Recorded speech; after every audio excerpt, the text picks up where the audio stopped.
Hello, xin chào các bạn đã quay trở lại với review 5 phút. Trong phần 1 của Đấu La Đại Lục, diễn biến chủ yếu xoay quanh việc 7 thành viên Sử Lai Khắc Thất Quái nỗ lực tu luyện, trải qua gian khổ và thêm một chút may mắn.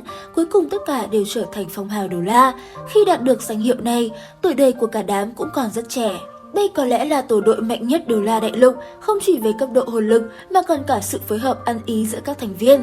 Thế nhưng ngoài đám tiểu quái vật này ra, cũng còn rất nhiều nhân tài trên đại lục cũng sở hữu thiên phú cùng khả năng lĩnh ngộ tuyệt vời. Hơn nữa những người này cũng được các thế hệ lớn toàn lực bồi dưỡng. Vậy sao thất quái? Những cái tên nào có khả năng đột phá 90 cấp và trở thành phong hào Đấu La? Trong video này hãy cùng mình tìm hiểu nhé!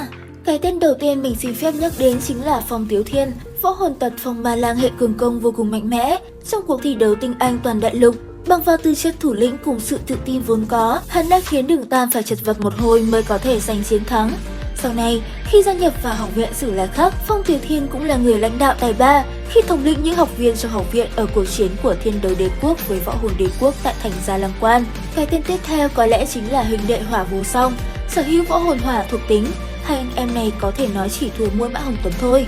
Và cũng giống như Phong Tiếu Thiên, sau này hai huynh đệ Hỏa Vũ và Hỏa Vô Song cũng gia nhập vào học viện Sử Lai Khắc. Tuy khả năng đột phá cảnh giới phong hào Đấu La của hai người này là không cao lắm, thế nhưng nếu như có sự lĩnh ngộ cùng một vài yếu tố khách quan, mình nghĩ bọn họ vẫn có thể làm được. Hai nhân vật mà không thể không nhắc đến trong video này chính là Đế Duy Tư và Chu Trúc Vân. Cũng giống như Mộc Bạch và Chu Trúc Thanh, hai người này sở hữu một cái võ hồn dung hợp kỹ vô cùng mạnh mẽ.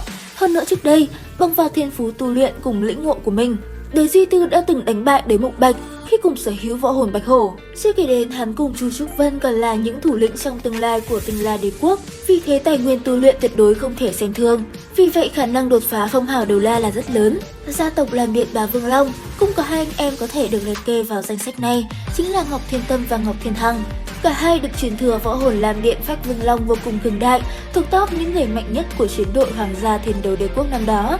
Hơn nữa trong trận chiến đẫm máu bị Vũ Hồn Điện phá hủy cả gia tộc, hai anh em này vẫn may mắn sống sót, có thể nói là hy vọng cuối cùng cuột khởi cho gia tộc, cho nên thực lực cả hai không thể khinh thường. Trong tập 184 Đấu La Đại Lục, Ngọc Thiên Hằng đã xuất hiện trở lại. Trong lòng hắn bây giờ đang hận Vũ Hồn Điện đến tận xương tủy. Mình mong rằng trong những tập tiếp theo, anh chàng này sẽ đem đến cho người xem một sự bất ngờ.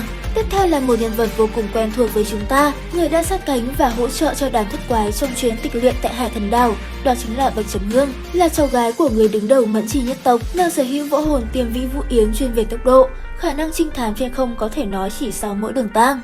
Sau khi rời khỏi Hải Thần Đảo, thực lực của nàng đã là 5 cấp. Thế nhưng lúc này nàng mới chỉ 20 tuổi mà thôi. Cấp bậc hồn lực của Hương Hương đã có thể so sánh với thế hệ hoàng kim của Võ Hồn Điện lúc trước. Người tiếp theo mình đề cập đến chính là nhân vật gây bão trong những tập gần đây và không ai khác ngoài Tần Minh. Anh chàng này thuộc Sử Lai Khắc thế hệ đầu tiên, cũng là học trò được Vân Lan Đức rất yêu quý, sở hữu võ hồn Hỏa Lang cùng thiên phú tu luyện trẻ ban. Bên cạnh đó là tính cách trầm ổn và lĩnh ngộ tuyệt vời. Nếu trong những tập tiếp theo anh chàng chạy thoát được khỏi tay quỷ Đấu La, thì trong tương lai khả năng đạt được phong hào Đấu La là rất cao. Người tiếp theo mình nhắc đến được mệnh danh là Hoàng Kim nhất đại một thời của Vũ Hồn Điện, đó chính là Hỏa Diễm. Anh chàng sơn tóc đỏ này sở hữu cho mình vũ hồn Hỏa Diễm lĩnh chủ, khả năng công kích lẫn phòng ngự đều hết sức ưu tú. Trong cuộc thi đấu tinh anh toàn đại lục, sự tự tin của hắn cũng đã làm cho đám thất quái phải toát mồ hôi hột mới có thể giành chiến thắng. Cùng với Hỏa Diễm, không thể bỏ qua cái tên Tà Nguyệt, đội trưởng chiến đội tinh anh của Vũ Hồn Điện. Hắn sở hữu vũ hồn Nguyệt Nhật cùng thiên phú tu luyện không thua kém gì Hồ Liệt Na, vì thế đây là một nhân vật được Bỉ Bỉ Đông vô cùng trọng dụng. Và cái tên cuối cùng trong danh sách không thể bỏ qua chính là Thánh nữ Hồ Liệt Na. Nàng là đệ tử được Bỉ Bỉ Đông yêu thương như con ruột, chính vì thế mà luôn nhận được sự bồi dưỡng ưu ái, sở hữu cho mình sát thần lĩnh vực cùng thiên phú tu luyện cao ngút trời. Hơn nữa còn được một vài khối hồn cốt quý giá phụ ra thêm sức mạnh, thực lực của nàng cũng là vô cùng kinh khủng. Hơn nữa cho đến hiện tại, địa vị của nàng trong Vũ Hồn Đế Quốc được Bỉ Bỉ Đông rất coi trọng, chính là dưới một người trên vạn người.